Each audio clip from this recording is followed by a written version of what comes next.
Hello and welcome to our worldwide ERC education session on COVID and schools. I'm the moderator for this session. My name is Andrew Kittell, and I've had many years of experience with international schools, most of them with the ACS International Schools, headquartered near London, England, but with a campus in Doha, Qatar as well. Joining me will be two panelists, one I know very well, and one I've learned quite a bit about in the last few days as we prepared for this presentation. One panelist won't be joining us, and that's Fergus Rose, the Advancement Director at the ACS International Schools. Fergus, unfortunately, has come down with COVID-like symptoms, but thankfully tested negative for the virus. So beginning with the panelists I know the best, it's Elizabeth Sawyer, the CEO of Bennett Education, an international consulting firm, and to my view, the best in the United States in advising families as they move around across borders, both domestic and internationally. One of the things I like to do when I'm working with other people or just meeting them is try to learn things about them that other people might not know and things that surprise me.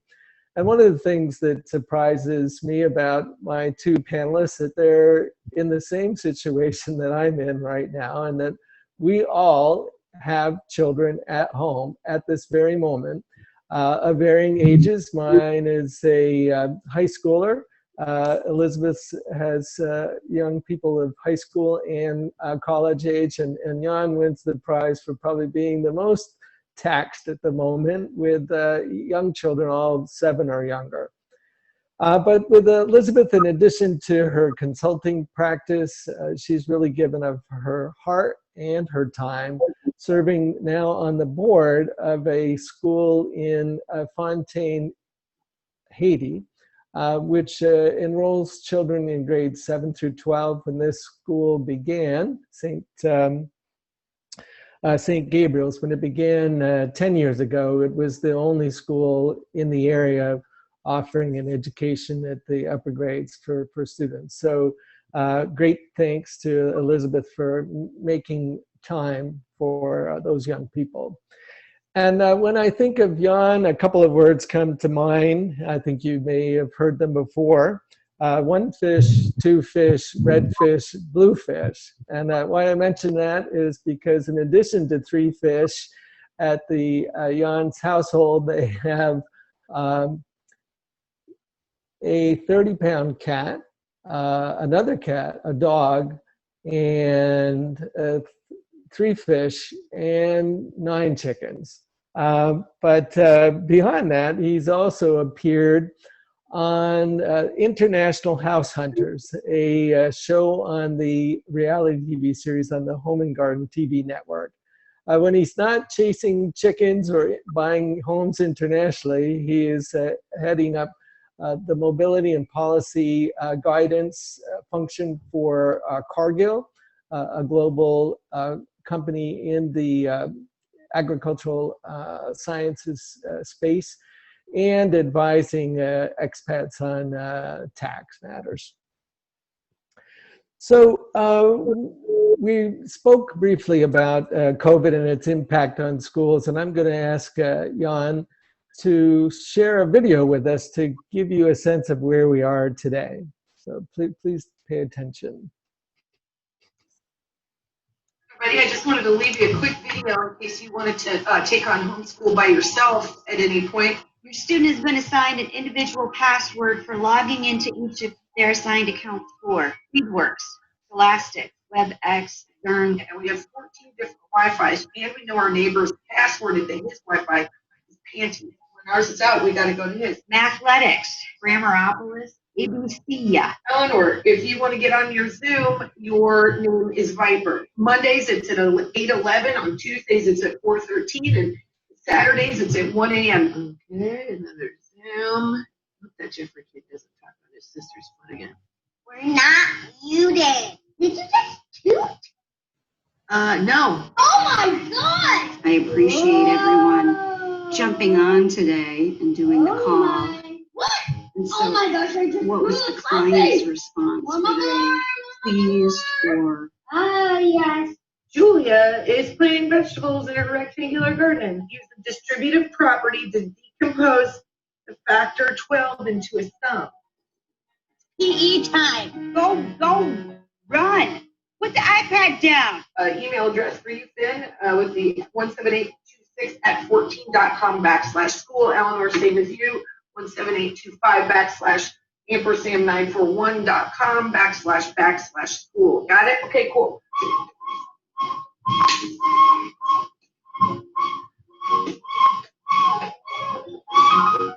Why can't I just go 12 times 9?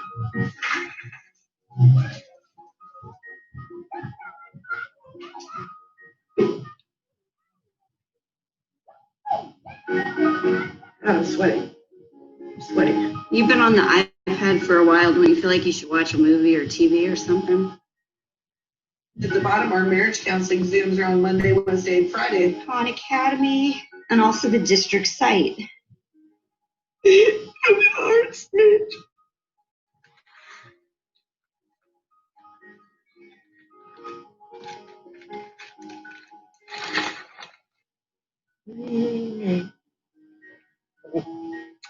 Hi. I just want to tell you that I really am so grateful for everything you've ever done. I regret saying or have any thoughts that like teachers have a cush job because you guys get the summers off, because really, I mean, I've got 2 students right now and they're so mean.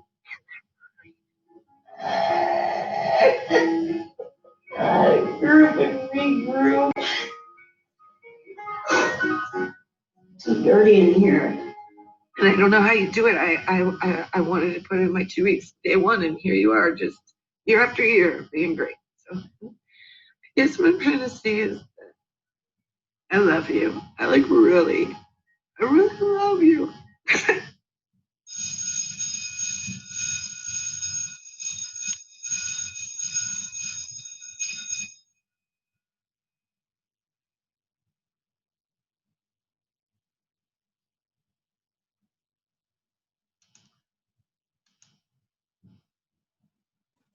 So they say the best humor has an element of truth, and if there's a parent out there that hasn't found an element of truth in that video, then I'm not sure if you're totally present in your home at the moment. But this is in effect where we are today, and I'm been asked to describe a little bit of maybe how we got here and what our school in England is doing or has done in response to COVID-19. So I would say if you could just imagine you receive the call that every parent dreads, that your child is sick and has to return home from school.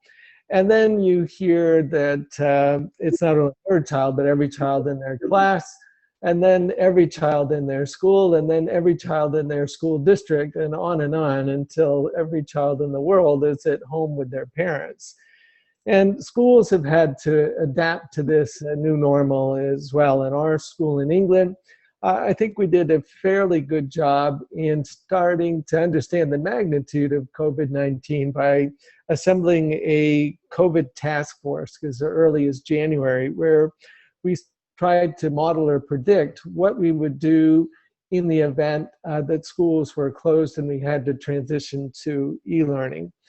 So when that moment came, we were probably better prepared than most, and I would say in the spirit of full disclosure, we're a well-resourced school. We have IT, information technology savvy teachers, and families with the connectivity and the devices they need and the experience to do well in an e-learning environment.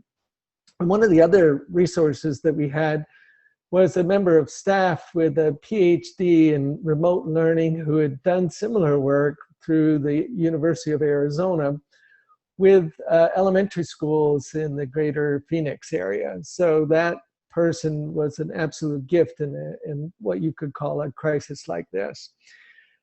We did make that decision to close our schools in the UK, 3 of them, and the one in Doha, Qatar, in sync with the government guidance, and in the UK, slightly before there was a legal mandate to close the schools. I think the teachers have done a great job in working primarily with the older students who are more adaptable to this type of e-learning. I think where we face the challenge, and most other schools, is adapting e-learning for younger learners. That's also the social emotional element of school is pretty difficult to replicate in a distance learning model. And I think lots of schools are learning as they go. Thankfully, the UK has returned to in-person schooling. We're following local CDC-style health guidance in how we've configured the school space, where students sit, what type of protective equipment they and teachers are using, the regular disinfecting of the school spaces, and in access to the to classrooms and to the campus by people who aren't necessarily affiliated with the school. So lots of adaptations that other schools have had to take and have been fairly successful. We've continually surveyed parents, and about 90% of respondents are approving of the way things are at the moment. But that's specific to our school. I'm going to ask Elizabeth, as an international education consultant, to give us a broader sense of how schools are coping around the world. So Elizabeth, over to you.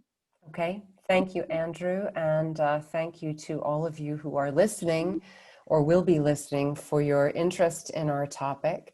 I'm going to talk, I've kind of divided what I'm going to say into three sections. One is sort of what we're seeing in the world of education around the world.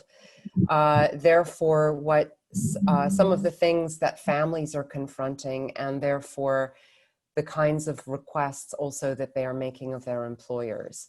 So a quick kind of like little tour around the world in terms of the education landscape. And that is as of today, and as we all know, it could look completely different in a week. Back in March, when this really took hold, the pandemic, we all started talking about the new normal that would eventually happen. And I think that what we're seeing in the world of education is that there is no one new normal right now. So looking at schools around the world, they range from what we're seeing in a lot of places in the US, from things being completely online to schools that are operating and are really kind of like the old normal, in that students are there in person, they're not wearing masks, and there may be some social distancing requirements in place, but relatively few. In the US, for example, we see everything from from kids going to school in person to schools being completely online, and many forms of hybrid in between. Brazil, which obviously was pretty badly hit, schools have been closed. Some of them are starting to open, but without really government guidelines on how to do it. Mexico, everything is closed. APAC, a variety again. Let's see, my notes on Indonesia is closed. Hong Kong is open with significant distancing in place, and also measures for PPE, the protection gear and so forth. In EMEA, in general, kids are back in school. And even if you look at the policies of mask wearing, there is no norm there. So for example, in the UK, there is no mandate right now that kids need to wear masks. In Spain, kids are expected to wear masks as of age 6. In France, students are expected to wear masks sort of as of junior high school, and they can take them off for lunch and PE. So as you can see, it's really all over the map, literally. And I think that it will be very interesting to see what happens as unfortunately the virus is reasserting itself. What we are seeing in places like EMEA, and this is a little bit different from the spring, is that although other restrictions are being put in place in other parts of society. So for example, curfews in France as of this coming weekend, and kind of localized lockdowns in different areas. Countries are not yet shutting down schools kind of across the board. They may be quarantining bubbles of students. They may be shutting down 1 or 2 schools where there have been lots of cases of COVID. But at least for now, there seems to be a move to really try to keep schools open. And the French Minister of Education has talked a lot about that, about how, you know, children really, really, really need to be in school, and the younger they are, the more that's the case. So as Andrew referenced with ACS, you know, it's very, very challenging to try to create a good online learning program for little kids. And so many countries are sort of acknowledging that and saying we will forge ahead with in-person until we really can't anymore. So that's sort of the quick snapshot of how the education landscape is looking. Very, very varied. So what are families experiencing in all of this? So backing up a little bit, I would say that one of the maybe positives in this, and maybe it's something that will be enduring, is that in the spring, when families were applying to schools and international schools, for example, all over the world, they couldn't go and they couldn't visit in person. And we saw that admissions offices were incredibly flexible and bent over backwards to help families who couldn't come and visit, or maybe they couldn't track down that teacher who had left and get another recommendation, or they couldn't sit for standardized testing that was part of an entrance requirement. And they became flexible and creative in terms of how they assessed students and in terms of how they enabled families to get a sense of their school communities. And so I think that was really a great thing. And we're actually seeing in the world of education that a lot of that is sticking, and maybe will be part of the way things work in the future. So we're also seeing that families, and this is sort of a double-edged sword for families, that there's a shifting definition of enrollment, a more flexible one. So it used to be that if you were going to go on assignment and you signed up for your children to attend a certain school, it was understood that you would be there in person for your child to attend a bricks and mortar institution by a given date. Schools are much more flexible right now in that we are seeing families who have said, yes, the spouse will go on assignment now, maybe the child won't join until January, but time zones permitting, the child actually enrolls at a school in the host location where they won't physically be present for several more months. And that schools are accommodating this, and they are, you know, their teachers are learning how to teach to those kids who are physically in front of them, and also to the kids who are attending virtually. So in that sense, though, what we're also seeing is that families have in a certain way many more options that can make things very confusing for them. So if you're faced with an assignment, or you have an assignment in your possible future, and you suddenly think, well, you know, does the assignee go and the rest of the family stay at home and the child can stay in their current school and do it online, or go on assignment but stay online with their current school, or go on assignment and attend a school in the host location? And suddenly they're sometimes bombarded with options. Interestingly, at the same time, the status of admissions around the world for families who are contemplating assignments, let's say at mid-year, is very variable. On the one hand, international schools around the world have seen overall a drop in their admissions applications, somewhere between 2 and 20%. So admissions overall is down. However, in kind of the tier of the very good international schools that have, especially if they're teaching in person right now, but also have learned from the spring and are well resourced and have prepared good online learning should they need it, families are flooding to those schools. We actually saw one family who was on assignment in London and attending an international school, repatriated to the US, and this fall when school was online, they actually returned to London so that their child could attend that school in person again.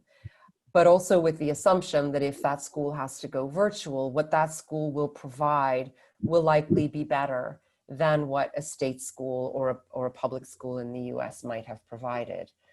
So on the one hand, there's kind of a mix in the international school world that some of those kind of first tier international schools are seeing higher than ever admissions applications, while many international schools have seen a big drop off.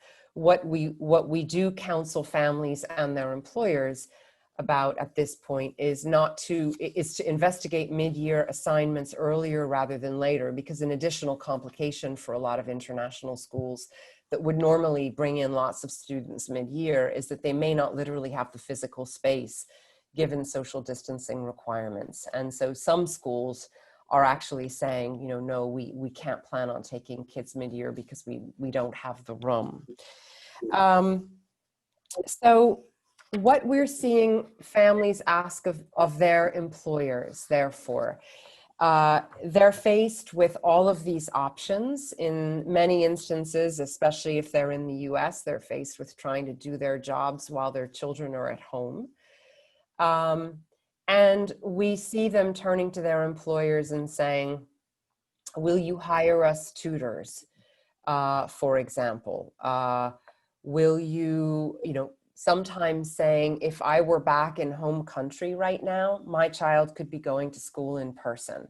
So I'm not sure whether I should stay on this assignment in the US because why would I when my child could go to school back home? So we see that kind of demand of employers, and employers wanting to protect the investment that they've already made, but also being aware that they are setting precedent. And I think that that's a very important point here, that whether they are agreeing to supporting split households, whether they are agreeing to cover costs of hired cars to transport children to schools, or tutors, or virtual programs, that these are precedent setting things. We are saying to our corporate clients, think about that when the natural tendency is to say yes to an assignee. We'll support you with schooling in these ways, to remember that it is policy, and also to look carefully at contracts, which employers should always do, because contracts are traditionally binding documents where if you change your mind about sending an assignee on assignment, or you repatriate them early, you are typically still responsible not only for the deposit, but also for a full year's tuition.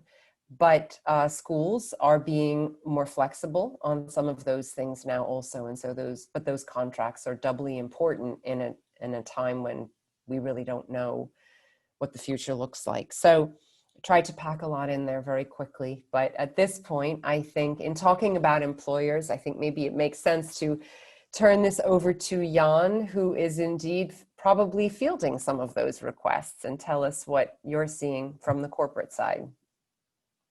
Well, thank you, Elizabeth, and thank you, Andrew, for the introduction. As Andrew mentioned, my name is Jan. I work at Cargill in the global mobility space. And over the next 20 minutes, I would like to take you on our journey that, as Elizabeth mentioned and as Andrew mentioned, that we've been going through as a company. The journey is very much along the lines of what have we seen, what kind of questions did we get? And as Andrew mentioned, I'm a parent or a dad, two kids that are going to school. One is not going to school yet, but the other two have been confronted with distant learning and have been there. I'm very happy that it's second grade and not middle school math or anything else, but it's very much an interesting journey for myself, so it's a topic that's close to my heart. Very brief introduction about Cargill. I'm based in the US, the headquarters in the US as well. We are an agricultural company, as Andrew mentioned. We have about 155,000 people across the globe in about 70 countries. And what we do is in the agricultural space, which is in the food section. So it's meats, it's protein, so chicken, salt business, corn, soybeans, cocoa and chocolate, but also giving our expertise to farmers and our clients in respect to our data analytics, but also transportation of all the stuff we provide to our customers. So we're not necessarily a common household name, but what we do is we provide big companies with food and food additives and components that you will find in your everyday household items. We're a privately held company, and why I mention that as being relevant, it is something that's embedded in our DNA. How we operate is very much still that we are owned by the original founders, Cargill and McNiven family, and it is embedded in how we manage our global employee population and also our assignment population. We've been in the global mobility space and having people across the globe and trying to manage that for at least the last 50 years in a pretty organized way. We've had a solid policy, and like everyone else, we were confronted with COVID-19. It hit us in March. It started in the APAC region, and as it moved across the globe, it also moved across our global businesses. And we got the questions from initially the APAC region. What does it mean? How are we going to support our SRNEs? And as Elizabeth mentioned, of course, the initial response we had is how can we best support our families? How can we best support our employees in a meaningful manner? And as Elizabeth mentioned, it was very much aligned with let's make sure that our people are safe, our operations are safe, that we can continue to operate as we do. And we tried to make sure that across the board, we got close to our SRNEs. We stayed in contact with them, making sure that they were aware that we would support them as needed. What that support would look like, we didn't know yet. And that was a journey we took over the last months. We started initially, make sure that everyone is safe, make sure that they feel that they're supported. If there's any challenges coming up, we will address that. And that was sort of the message we cascaded in our organization. Short-term efforts to make sure that we supported families. And again, the best intentions, business partners within our organization, HR, tried to make sure that families felt supported. Children all of a sudden came home. And if you have our program, as I said, we are operating in 70 countries. And as COVID-19, the pandemic moved across the globe, it also moved across our businesses. And there we, for example, in the Asia or EMEA region, we much more leverage international schools versus, let's say, in North America, where we use the American school or just the local schools. And that also means a very different way of support for these families, a different need. So if you have an expat couple that's residing in the US, and all of a sudden they get their child home and they have to support them with remote learning or distance learning, they're not familiar with the system. Like myself, I'm Dutch. I'm not familiar with the system. Luckily, I have my spouse, he's American. He can explain things to us, but I can only imagine the struggles that our SME went through in trying to support their children that all of a sudden were home and had to be supported with remote learning. But again, the support was very much in the beginning. Let's get them supported. Let's make sure we do the right thing. And that was sort of the message that consistently was mentioned in the organization. So yes, in certain cases, we may have set some precedent because what we did is support the family. They are struggling. Kids are important. As mentioned, it's families are a very integral part of how we do our business and what we do. So that was very important to us that we supported them appropriately. So initially, we did what we had to do. We got our people safe, and we tried to get them the support needed, as Elizabeth mentioned. What kind of tutoring needs are there? And again, the response consistently was, let's get them supported as needed. What that needed, we didn't know. And how long it would be for was also not clear. But what we did see is that we tried to take that initial response and try to stabilize it. After the first couple of months, we tried to look more into, okay, how does our program work? And how can we get this more back into the normal policy, aligned with what we normally do, and start to execute our operational model as we've always had it. For long-term assignments, those in our program last somewhere between 3 years and 5 years. That's generally a longer period for individuals to be outside their home country. They're in international schools. But when they have to repatriate, how do we make sure that repatriation support is there with the support of Bennett International? We've now for a while had the mid-assignment check-in. We try to leverage that now again with, as the situation continues, how can we appropriately support our families? The questions that we were getting were still very much based on people are working remotely, people are having distance learning. But as schools were opening up again, kids going back to school, the questions were less, how can we make sure that we support the individuals in their home setting with support? But it became the question that Elizabeth raised in respect to upcoming assignments or people repatriating. How can we appropriately support that? And how can we start planning again for where we will be going with our program? But what was also important to realize is that in certain situations, we had individuals that were on assignment, and over the summer break, they would have relatives come and visit, help them out during that period. Right now, no travel. So all of a sudden, the parents had to find solutions. Do we provide solutions? Well, we provide school support. We provide school support during the school year, but during the summer breaks or vacation times, we wouldn't. Or the children would go home to their home country. All of a sudden, what do you do with those situations? Individuals that could not travel or could not provide the support. The same with, all of a sudden, we saw children coming back onto our radar again. And that's the older children that were in college, that they didn't accompany the family on assignment. But what happened is that the parents were like, well, we don't really know what's going to happen. Let's get them to our host location. And these were like, we don't provide support to college-age children. We don't provide support for schooling, but what we do is they can come to the host country. But we then start to provide housing support. And these are not necessarily educational questions, but these are very much questions along the lines in the broader spectrum of how do you appropriately support a family in the different stages of their lives. And as I said, it was also a movement that we saw that more split support because maybe the whole family unit didn't want to travel, but the assignee went on assignment and the family stayed in their home country. There was a question, okay, how do we support that? Or the flip side, an assignment was ending and the family didn't feel safe to travel back to their home country. They didn't want to be on the cross-continental flight. So what they did is said, well, the assignee goes home, but the assignment is ending. So how do you continue the support for the family in their host location? Do you continue to provide the support in respect to schooling, or do you stop that? Well, of course, you do the right thing. You continue it because you want to make sure the family and the assignee feels appreciated. But it's still very much along the lines of case-by-case assessments. But slowly, we're getting to a point where we say, like, now we need to standardize again. Make sure that our program becomes more aligned with what we had in mind and try to fall back into what we've always had in place for the family support, international schools. But that doesn't mean that we're there yet. But we're trying to get more to a point is how do we make sure that as it currently is, and we have to prepare for a second wave. And what will that mean? Especially if you look at as the pandemic moves across the globe, different phases where people are in, but also different stages countries are in. And that means that maybe Asia Pacific or EMEA or North America has a more stable handle on it.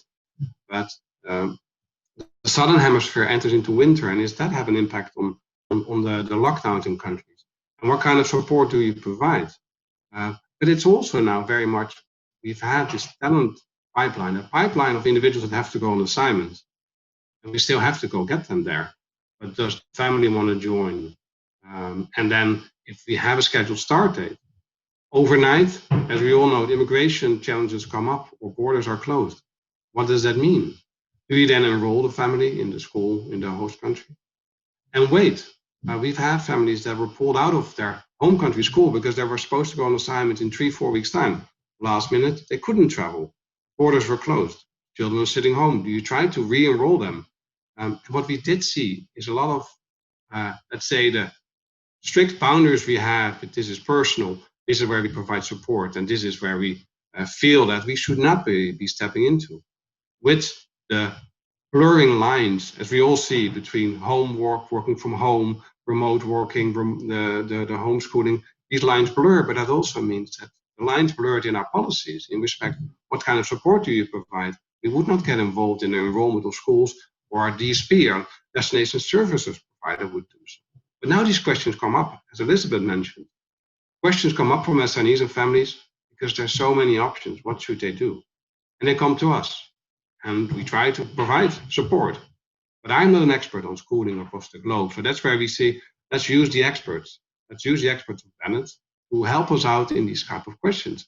But still very much, do we have unlimited support and continue on the path of whatever is needed? Or do you try to stabilize it more and try to look at how can we come up with a program that provides children and families with their appropriate support and also gets us ready for what the future will be? And the future for mobility, at least within Cargill, is more deliberate choices. Who are we sending on assignment? But that means families make more deliberate choices on, do I want to go on assignment? Or do I want to go on assignment? Just questions we get around schooling. Yes, we would assume it's a family unit, they go to the host country.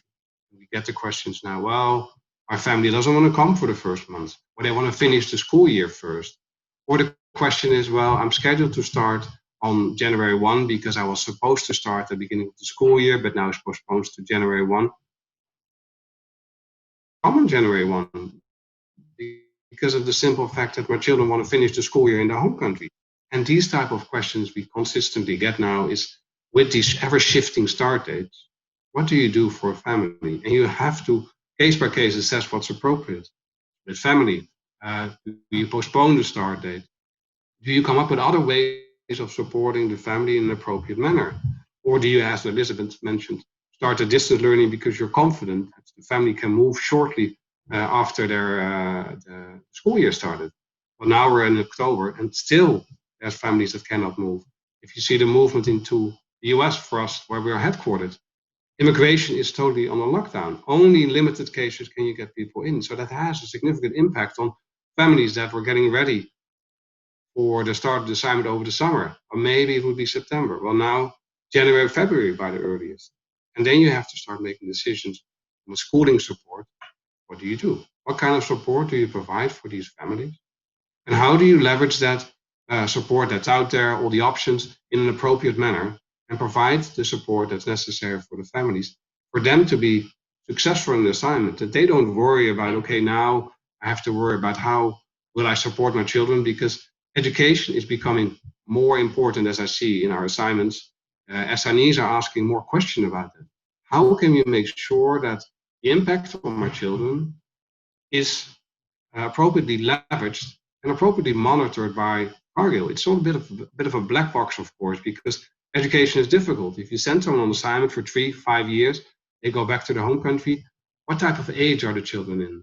And what type of support do you give? So that is now becoming more a deliberate choice. That was already a trend we saw. But with the ever-shifting landscape with COVID-19, people sometimes need to move quickly back or cannot move. SNEs start to think about it more. It's less of a laissez-faire approach and very much an approach of, I want to know what this means for me, for my spouse, and for my children. We all go on assignment together. We all come on assignment. We come back from our assignment. And what type of support does Cargill give? And we are working through that right now. As we said on the joint efforts with our talent team, already trying to see, okay, how will our mobility program look?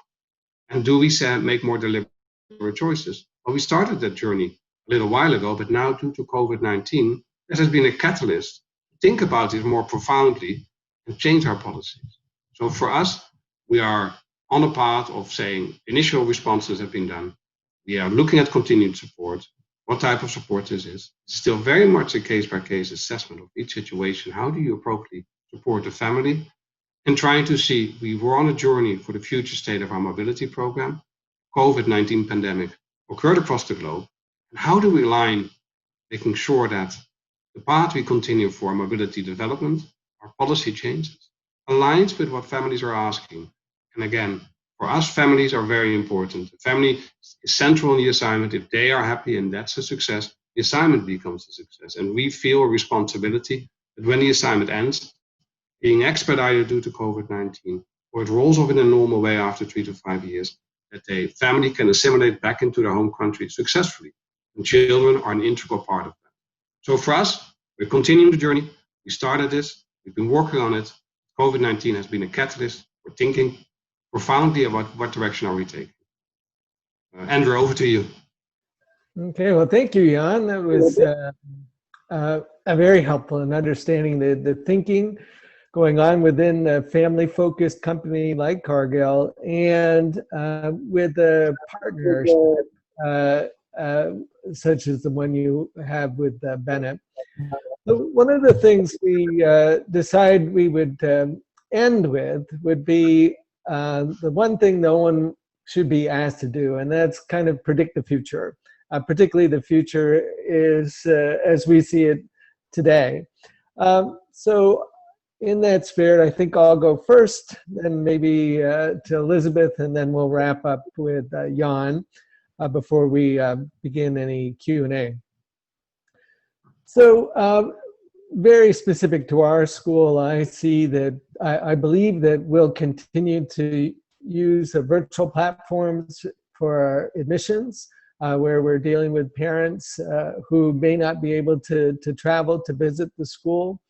Likewise, we'll have virtual events. It used to be we would have an open house, and folks from just down the street who are internationally minded would be on campus.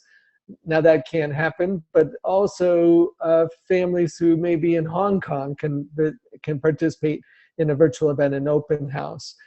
I see e-learning maybe continuing in a limited scope for late arriving families. And Elizabeth's alluded to this, I think Jan as well, where we've seen a large percentage of families that can't get to us during the traditional beginning of the school year and the beginning of the second semester.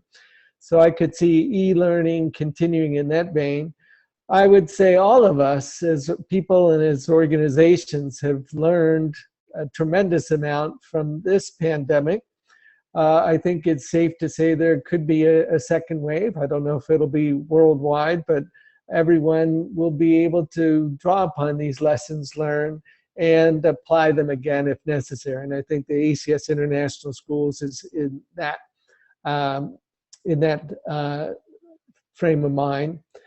I was speaking to a parent not long ago, and she made a prediction as to what the future may hold for students and for teachers. And I think both will be pretty upset that there's really no need for a snow day any longer. That children could still go to school and teachers could still get out of bed in an e-learning mode. So we may see the end of, in the Northern Hemisphere, we may see the end of snow days. But over to you, Elizabeth. Well, I hope that's not true. And I know that just from what was going on in my own household, that my daughter, for example, was very disappointed to discover how much teachers learned over the summer about how to teach online. That, you know, in March when everything shut down, it was sort of show up in the morning, pick up your work and hand it in remotely by the end of the day. And, you know, when school started for her online this fall, she's in person now, but it was sort of, it's like a regular school day. Like I'm tied up all the way till 3 o'clock. So that was sort of funny. But so I think that there are some good things that could come out of this on the education front. And, you know, yes, it's true. There are a lot of kids out there who have missed a lot of school, and they are, you know, they've been called the lost generation in education. And countries will need to work hard to sort of catch their kids up. So that is definitely a reality and a challenge. But I think, you know, education, like everything else, evolves. And I think that the flexibility that schools demonstrated this spring will probably continue. I think online learning is here to stay. It was already here to stay pre-pandemic. And now, you know, as you can imagine, there's just been this boom in the world of online learning programs. And so I think that in the future, kids will have more and more options about how to study, where to live while studying, and all of the related options that they will have. I would say that this means that there will be even more of a need for vetting education institutions and online programs than ever. That, you know, one thing about online learning is that a lot of it is very big business. And so, and we always, you know, in the spring, we were still saying to families, look, if you sign up for an online learning program, make sure that it's accredited. And I think in the sort of the mad dash or the frenzy of people trying to figure out something for their kids, I think that kind of went by the board, and families were concerned with just how do I keep my kids busy? But in the long run, as people turn back to online learning or kind of use it as a semi-permanent option, it's really important for people to know what program they're learning from and if it is accredited and what the quality of it is. And so I think that's sort of should be on everybody's ongoing to-do list for the future. Likewise for us as education consultants, and we place families in schools all over the world, we've definitely added it to our checklist to discuss with schools that we might recommend for a family. You know, what did you do for your families during the pandemic? And how did you evolve as an institution as a result? And what does your online learning program look like? Is it synchronous, asynchronous? What kind of combination thereof? So it's kind of another way in which another criterion point that we will use in assessing schools before we recommend them. But I like to be optimistic, and I think that there may be ways in which this chapter will have made education and how institutions approach it more open, more flexible, more creative. Fingers crossed. So back to you, Andrew. I hand the crystal ball back to you. All right, and I'm going to hand it directly to Jan to wrap up before we begin with our Q&A. So your chance to take a look into the future and tell us what you think may come next. Thank you, Andrew. And I immediately had to think about what Elizabeth said about that schools have learned from distance learning over the summer break. In my household, it's a constant beeping of kitchen timers. The kids get a kitchen timer. They have to track when they have their breaks from school. But things are constantly going off in our household. But that's just a personal experience. But I can definitely say that schools have learned, and it's definitely an interesting development. But if I look at the future for us, as I mentioned, we started or embarked on a journey that we started to align talent and mobility within Cargill more, making more deliberate choices about what type of assignments do we have, do we reduce the length of assignments. That was already a trend we were seeing from a costing perspective, from a talent perspective. But it also meant is that we don't have the perpetual assignments anymore. The individuals that go on back-to-back assignments, the children never go to the home school. So you have to make better decisions when you start the assignment, when will they be back, and what kind of support does the family need to make sure that the children during the assignment are appropriately supported and can assimilate back into the home country schooling system. So during the assignment, have more check-ins, do more conversations about tutoring that is needed. But if I then look at what COVID-19 will bring us, we still had a large number of assignments that are pending. But I don't know if those assignments will start. But those pending assignments, all people made decisions. As I mentioned previously, they made decisions about putting children out of school, making decisions about what type of tutoring or support they would need so that children could go to the host country schooling with success or go back to their home country. All of this now is sort of in this holding pattern. What will this mean? Will we have a reduced number of assignments? Well, what we do see right now is definitely individuals and families making choices about, well, we don't have to go to the host country anymore. We stay in the home country, and one of us, the assignee, goes to the host country, and they commute back and forth, or they work on a split family basis. That means that the schooling continues in the home country, less disruptive for the family. But as these things happen, that then also means that maybe you need to provide more support from a policy perspective in these split family situations, so that the children can actually go and see their other parent in the host country, where we say, well, we provide support for host country housing for the individuals that are on assignment. So if it's split, what type of support do you give? And children that for prolonged periods of time can be in the host country visiting the parent, or that they do distance learning from there. So we have to make more choices about it. It's still case by case, but we're trying to make sure that we start to look at this change ask from the business, change ask from our assignees, and say, we have a different landscape now. There is more flexibility, as Andrew mentioned, as well as Elizabeth. There is more flexibility for schooling, but what does it mean? There's a lot of options, but how do we, as a company, as a global mobility function, provide the right support for these families going on assignment? And also looking at it from, as I mentioned, talent, but also diversity and inclusion, that we start to focus now more on saying we need to focus on these areas. These are in our long-term business plans. That means that maybe our demographics of our assignment population is changing. With the changing demographics, we provide different support. So that is also for us, as mentioned, COVID-19 has been a catalyst for flexibility. Looking at our long-term program, will the assignment numbers stay as they are? Nobody knows.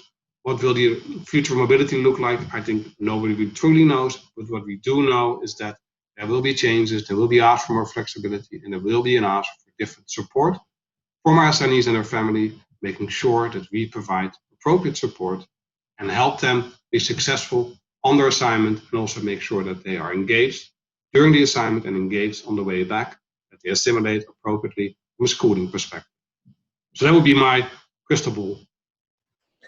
Well, I think that's a pitch perfect and excellent concluding statement. We are available as a group now to continue with the question and answer period. And there's a slide that will follow to show you exactly where to find us.